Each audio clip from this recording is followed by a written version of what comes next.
एक बार की बात है, कई सालों पहले शंकरपुर नाम का एक गांव हुआ करता था। समुद्र के अत्यधिक पास होने के कारण वहां के सभी लोग पानी से जुड़े हुए काम को करके अपनी रोजी रोटी कमाते थे। उन्हीं में से एक था मोहन, जो समुद्र के किनारे मछलियां पकड़ने और उन्हें बेचने का काम किया करता था। अगले दिन समुद्र के किनारे के पास मोहन और उसका दोस्त रवि दोनों पहुंचते हैं तो रवि कहता है, आज तो समुद्र के किनारे बहुत सारी मछलियां पड़ी हैं। लगता है कल कोई बड़ी लहर आई थी भैया। फिर मोहन बोला, हाँ रवि, लग तो यही रहा है। आजकल समुद्र में भी बहुत तूफान आने लगा है भैया। पहले की तरह शांति नहीं रहती। फिर रवि कहता है, लेकिन हमारे तो यह किसी फायदे की नहीं। यह मछलियां तो कल की मरी पड़ी होगी। बाजार में हम सिर्फ ताजा मछलियां ही बेच पाते हैं। चलो तुम अपना जाल लगाओ, मैं अपना लगाता हूँ। आज का काम शुरू करते हैं। मोहन और रवि दोनों बचपन से ही एक साथ रहते थे। वे दोनों एक दूसरे के बड़े अच्छे पड़ोसी और दोस्त भी थे।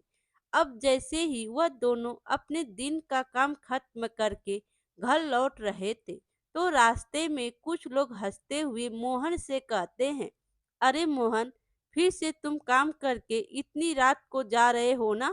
तुम्हारे तो कोई औलाद है ना? किसी प्रकार का कोई खर्चा? फिर रात दिन इतना काहे मरते रहते हो काम के पीछे? फिर दूसरा वाला व्यक्ति कहता है, हाँ हाँ, हमें देखो, कितना भी कमा ले लेकिन परिवार के खर्चे पूरे ही नहीं होते। लेकिन संतान होने में सुख तो है। मोहन की शादी को 10 साल हो चुके थे, लेकिन उसके अभी तक कोई औलाद नहीं थी। गांव वालों की ऐसी बातें सुनकर मोहन को बहुत बुरा लगता था, लेकिन फिर भी वह चुप्पी साधे रखता है। तभी रवि गुस्से से बोल पड़ता है, तो इसमें हंसने वाली कौन सी बात है? यह तो भगवान की देन है। अभी नहीं है तो क्या हुआ, संतान भी हो जाएगी। लेकिन तुम लोग फिर किसे ताना मारोगे? फिर गबरू बोला, अरे हम तो सिर्फ इतना कह रहे थे कि अब बुढ़ापा आ चुका है। इतना तो कमाई कर ही लिए होंगे मोहन भैया, कि बाकी का जीवन सुकून से कट जाए। आजकल तो किसी को सलाह देने का जमाना ही नहीं रहा भैया। फिर दूसरा वाला कहता है, हाँ हाँ, अगर यह कुछ छोड़ देते तो हम जैसे कुछ नए मछुआरे भी आमदनी करें, लेकिन सारी मछलियां तो यह ले जाते हैं। फिर रवि कहता है, तो सीधे सीधे कहो ना, यह बात है। मोहन की तरक्की से तुम्हें जलन होती है। उस बात को घुमा फिरा कर करने की क्या जरूरत है? और आइंदा परिवार को बीच में मत लाना, समझे? फिर मोहन कहता है, अब रहने दो रवि, इनसे बहस करने का कोई फायदा नहीं। चलो घर चलते हैं यार, देरी हो रही है। वहां से जाते वक्त कलुआ गबरू से कहता है, अरे यार, तुम मोहन को इतना नापसंद क्यों करते हो? जब भी उसे देखते हो तो गुस्से से लाल पीले हो जाते हो। फिर गबरू कहता है, अरे कुछ नहीं, बस मैं बचपन में इससे हर चीज में अच्छा था। इसके बाप दादा हमारे यहाँ से उधार मांगा करते थे। आज देखो, सारे गांव के लोग इसकी बात सुनते हैं और हमें कोई पूछता तक नहीं। फिर कलवा हंसते हुए कहता है, अच्छा तो तुम्हें उसके पैसे से जलन है, समझ गया। लेकिन एक बात बताओ, उसके पैसे ना होने से बच्चे का क्या लेना देना? फिर गबरू कहता है, वही तो बात है, किसी को बताओगे तो नहीं? फिर कलवा मुड़ी हिलाते हुए कहता है, नहीं। फिर गबरू कहता है, तो फिर मैं तुम्हें बता ही देता हूँ, मोहन के कभी भी बच्चा नहीं होगा। फिर कलुआ पूछता है, लेकिन तुम इतना यकीन से कैसे कह सकते हो भैया? फिर गबरू कहता है, क्योंकि मैंने ही एक तांत्रिक से विद्या पढ़ाई हुई है कि उनको कभी बच्चा नहीं हो। गबरू की यह बात सुनकर कलुआ दंग रह जाता है, पर डर के कारण कुछ नहीं कहता। मोहन बचपन से ही मछुआरा होने का काम कर रहा था। वह अपने काम में बहुत माहिर था और उसकी आमदनी सभी मछुआरों से काफी ज्यादा भी थी। पैसे की उसे कोई ज्यादा कमी थी नहीं, परंतु फिर भी संतान न होने के कारण उसके जीवन में एक सूखापन था। उन व्यक्तियों की बातें उसके दिमाग में गूंजती रही और वह उदास होकर घर पहुंचा। लेकिन उसे अभी पूरी सच्चाई पता नहीं थी। घर पर उसकी पत्नी पूछती है, क्या हुआ जी, आप इतने उदास क्यों हैं? फिर मोहन कहता है, कुछ नहीं गीता, क्या तुमने खाना लगा दिया? फिर गीता बोली, जी मैंने खाना कब का लगा दिया है, आप हाथ मुंह धोकर खा लीजिए। मैं जानती हूँ आप किस बात से परेशान हैं। लोगों का तो काम है कहना, आप उनकी बातों पर ज्यादा ध्यान मत दीजिए, इससे आपकी सेहत पर असर पड़ेगा। फिर मोहन कहता है, हाँ गीता, मैं जानता हूँ मुझे इन लोगों की बातों से फर्क नहीं पड़ता, लेकिन दिन पर दिन हमारी उम्र भी तो बढ़ती जा रही है। फिर गीता कहती है, भगवान एक ना एक दिन सबकी सुनता है, बस आप उनका नाम लेकर आराम से सो जाइए, इस बात की ज्यादा चिंता मत करिए। फिर मोहन बोला, अब तो मैं सब ऊपर वाले के ऊपर ही छोड़ दिया है। यह बात करके मोहन और गीता दोनों दुखी मन से सो जाते हैं। अब अगले दिन रोज की तरह मोहन सुबह 4 बजे उठकर समुद्र किनारे मछली पकड़ने चला जाता है। आज वह रोज की तरह अपनी नौका में बैठकर समुद्र के बीच में जाकर अपना जाल फेंकता है और उसमें बहुत सारी मछलियां फंस जाती है। लेकिन उसमें बहुत बड़ी गोल्डन कलर की मछली भी फंस जाती है।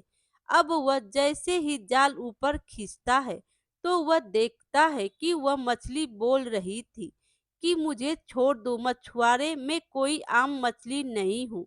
अगर तुम मुझे समुद्र में वापस छोड़ देते हो तो मैं तुम्हें तुम्हारी मन चाहे इच्छा पूरी करने का वरदान दूंगी। पहले तो मोहन उस मछली को बोलते देख बहुत डर जाता है, पर बाद में वह अपने नरम स्वभाव के कारण मछली को मुस्कुरा के कहता है, मैं भगवान की दिव्य शक्तियों में विश्वास रखता हूँ, मैं तुम्हें अवश्य ही छोड़ दूंगा। अगर तुम बोल सकती हो तो तुम जरूर इंसानों की तरह किसी दूसरी दिव्य दुनिया से हो। इतना कहकर वह उस गोल्डन मछली को समुद्र में वापस छोड़ देता है। उस मछली को समुद्र में छोड़ते ही वह देखता है कि एक सुंदर महिला में बदल जाती है। वह लाल कपड़े पहने समुद्र के बीचों बीच खड़ी हो जाती है और मोहन से कहती है, मैं समुद्र में रहने वाली जीव जंतुओं की महारानी जल देवी हूँ। मैं गलती से राजमहल से दूर हो गई थी और गलती से समुद्र किनारे आ गई थी। मैं तुम्हारे इस उदारता से बहुत प्रसन्न हूँ। बताओ तुम मुझसे क्या मांगना चाहते हो? धन, दौलत, मकान, जो तुम मांगना चाहो। फिर मोहन कहता है, सबसे पहले मैं समुद्र की रानी को प्रणाम करता हूँ। वैसे तो मुझे आपसे धन दौलत जैसा कुछ नहीं चाहिए, परंतु मेरे कोई संतान नहीं है। अगर आप मुझे संतान प्राप्ति का आशीर्वाद देते तो मैं उसे जीवन दान की तरह समझूंगा। फिर समुद्र की महारानी बोली, तथास्तु भाव, और उसके हाथ से बहुत तेज बिजली की रोशनी चमकती है। तभी मोहन के हाथ में एक फल आ जाता है। फिर समुद्र के महारानी कहती है, यह फल जाकर अपनी पत्नी को दे देना, वह इसे आज के 5 दिन बाद पूर्णिमा की रात को खा लेगी, उसके बाद से सब ठीक हो जाएगा। यह है मेरा आशीर्वाद है। ध्यान रहे तुम मेरे बारे में और इस फल के बारे में कभी भी किसी को नहीं बता सकते। फिर मोहन कहता है, जी महारानी, मैं ध्यान रखूंगा। मैं अपनी पूरी कोशिश करूंगा कि आपका सच में गलती से भी किसी के सामने ना बोलूं। फिर महारानी कहती है, एक बात और, तुम्हारे बच्चे की पेट में होने के वक्त पर तुम्हें उसका बहुत ध्यान रखना होगा। कोई है जो उसको नुकसान पहुंचाना चाहेगा। अब मोहन को इतना जरूर पता था कि रानी की बात में छुपा हुआ कुछ संदेश है और वह फल जरूर ही कोई जादुई फल है जिसमें जल की रानी का आशीर्वाद छिपा हुआ है। अब वह खुशी के मारे जल्दी जल्दी कदम बढ़ाकर अपने घर चला जाता है और जाते हुए रास्ते में सोचता है, यह जरूर कोई भगवान का ही संकेत है और यह कहते कहते उसकी आंखों में से आंसू आ जाते हैं। फिर वह घर पहुंच जाता है और अपनी पत्नी से कहता है, गीता देखो तो मैं तुम्हारे लिए क्या लाया हूँ। फिर घर के अंदर से उसकी पत्नी आती है और कहती है, क्या हुआ, क्यों इतना चिल्ला रहे हो। फिर मोहन कहता है, देखो मुझे आज क्या मिला है। रास्ते से जब घर आ रहा था, एक बूढ़े बाबा ने आशीर्वाद में मुझे एक फल दिया और बोला कि इसे तुम्हें दे दूं और आज के 5 दिन बाद पूर्णिमा की रात को तुम इसे खा लेना।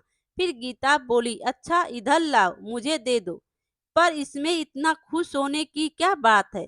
गीता बिना सच्चाई जाने आज के 5 दिन बाद पूर्णिमा की रात को उस फल को खा लेती है और उसे उस फल को खाता हुआ देख मोहन की आंखों में नरमी और अपने भविष्य की आशा झलक पड़ती है। ठीक महारानी के कहे अनुसार उसने गीता को कुछ नहीं बताया। 2 महीने बाद गीता को अचानक चक्कर और उल्टी जैसा महसूस होने लगा।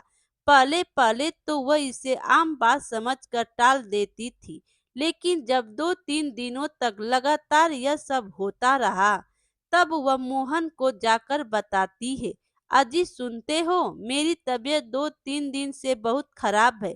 फिर मोहन कहता है, अरे गीता, तुमने मुझे पहले क्यों नहीं बताया, हमें तुरंत ही डॉक्टर के पास चलना चाहिए।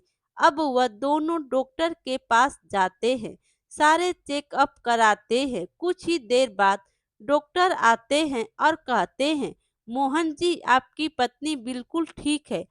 खुशखबरी की बात यह है कि यह प्रेग्नेंट है, पर क्योंकि यह लेट प्रेगनेंसी, इन्हें अपना खास ख्याल रखना होगा। यह बात सुनकर मोहन और गीता खुशी से फूले नहीं समाते और डॉक्टर से कहते हैं, आपका बहुत बहुत धन्यवाद, हम बिल्कुल अपने बच्चे का खास ख्याल रखेंगे। भगवान ने बहुत दिनों बाद हमारी पुकार सुनी है। तभी यह बात गबरू को पता चलती है। तो जैसे ही मोहन घर से बाहर निकलता है, बाद में वह उसके घर चला जाता है और बाहर से आवाज लगाता है, मोहन, गीता भाभी घर पर कोई है। फिर गीता घर से बाहर आती है और कहती है, आओ गबरू भैया बोलिए। फिर गबरू कहने लगा, हाँ कुछ नहीं, खुशखबरी का पता चला तो हाल चाल पूछने आ गया और कुछ फल भी लाया था आपके लिए। फिर गीता बोली, अरे भैया इसकी क्या जरूरत थी, आइए ना बैठिए, मोहन आने वाले ही होंगे। फिर गबरू कहता है, नहीं बस चलता हूँ, और वह फल की थैली गीता के हाथ में थमा कर चला जाता है।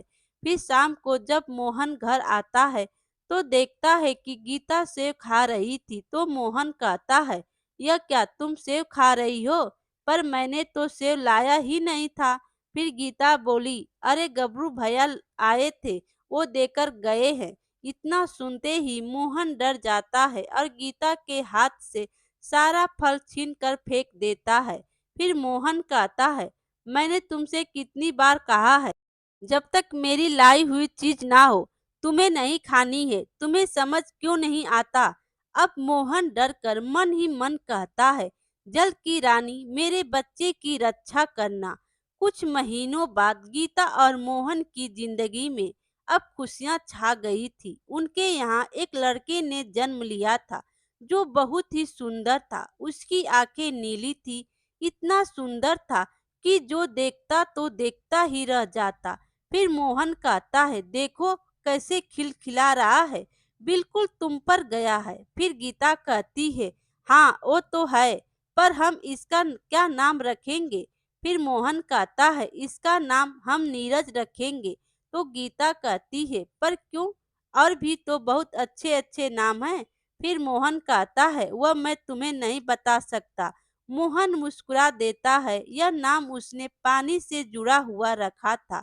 वह मछली वाली बात अपने जुबान पर नहीं आने देता। उसने यह बात सालों से छुपा कर रखी थी। फिर गीता कहती है, अजी सुनते हो, लड़का हुआ है, कम से कम मोहल्ले में मिठाई तो बांटनी चाहिए। फिर मोहन कहता है, हाँ हाँ मिठाई तो जरूर बांटेंगे, हमारे घर खुशियाँ जो आई है, अब जैसे ही यह बात गांव में फैलती है और गबरू को पता चलती है मिठाई रवि बांट रहा था, तो गबरू रवि से पूछता है, यह मिठाई किस खुशी में बांट रहे हो भाई? तो रवि कहता है, अरे मोहन को लड़का हुआ है, तुम्हें नहीं पता? फिर गबरू सोच में पड़ जाता है, अरे ऐसे कैसे हो सकता है? मैंने तो उसके पेट में बढ़ते ही मोहन की पत्नी को दवाई दे दी थी। अब मन ही मन गबरू यह सब सोचने लगता है, लेकिन उसे यह नहीं पता था कि नीरज कोई मामूली बच्चा नहीं है। 5 साल बाद देखते ही देखते नीरज बड़ा हो चुका था। उसकी नीली हुई चमकती आंख और उसका मुस्कुराता हुआ चेहरा पहले जैसा ही था, मानो साक्षात देव जन्मा हो। एक दिन गीता कहती है, नीरज जरा इधर आना। तो फिर नीरज गीता के पास में आकर बच्चों जैसी आवाज में बोलता है, पापा किधर है, मुझे उनके पास जाना है। तो गीता कहती है, पापा बाहर काम पर गए हैं बेटा, तुम उनके पास नहीं जा सकते। अब किसी वजह से नीरज रोते रोते चुप ही नहीं होता। तभी गीता कहती है, यह आज इतना क्यों रो रहा है? यह तो कभी इतना नहीं रोता। वह जैसे ही उसे घर के बाहर अपने पिता से मिलवाने ले जाती है, वह समंदर की तरफ बहुत तेजी से भागता है। वह समंदर पर पहुंचते ही अपने पिता के कपड़े पकड़कर उन्हें घर की तरफ खींचने लगता है। फिर मोहन कहता है, क्या हुआ है नीरज, इतनी तेजी से भागते हुए क्यों आ रहे हो? फिर नीरज कहता है, पापा तूफान आ रहा है, घर चलो, सब चलो। पर जब मोहन देखता है तो मौसम एकदम साफ था, लेकिन वह समझ जाता है कि नीरज जल परी के आशीर्वाद से जन्मा है, इसीलिए वह पता लगा सकता है कि आगे तूफान आएगा कि नहीं। फिर मोहन चिल्लाने लगता है, सभी लोग किनारे से हट जाओ, मैं कह रहा हूँ कि बहुत तेज तूफान आने वाला है। सभी लोग वहां से जल्दी हट जाएं। लेकिन वहीं गबरू और कलुआ भी थे। गबरू कहता है, अरे यह तो हमें बेवकूफ बना रहा है, मौसम तो बिल्कुल साफ नजर आ रहा है, देखो। फिर कलुआ भी कहता है, मैं समझ गया, इसकी चाल यह सब इसलिए कह रहा है ताकि सारी मछलियां यह पकड़ कर ले जाए। हम तो यहाँ से कहीं नहीं जाएंगे। हाँ, कुछ देर बाद ही नीरज के बताए अनुसार बहुत तेज तूफान आया और समुद्र से बहुत भयानक लंबी लहर उठती है। लोगों के घर, नौका और बहुत सारी चीज बह जाती है। गबरू और कलुआ मोहन की बात नहीं सुनते और वह समुद्र में बह जाते हैं। फिर नीरज कहता है, पापा उन पीले शर्ट वाले अंकल को बचा लो। अब जैसे ही मोहन पीछे मुड़कर देखा है, तो गबरू और कलुआ तेज लहरों के साथ बह रहे होते हैं। फिर मोहन कहता है, अब मैं इन्हें कैसे बचाऊं? लहर बहुत तेज है, इन्हें बचाने गया तो मैं भी साथ में बह जाऊंगा। फिर नीरज कहता है, आप उन अंकल को बचाने जाओ पापा, बाकी सब मैं संभाल लूंगा। मोहन को नीरज की बात पर विश्वास था, क्योंकि उसे पता था कि जल के देवता के आशीर्वाद से जन्मा है यह। अब वह बिना कुछ सोचे समझे तेज लहरों में कूद पड़ता है और गबरू और कलुआ को बचा लेता है।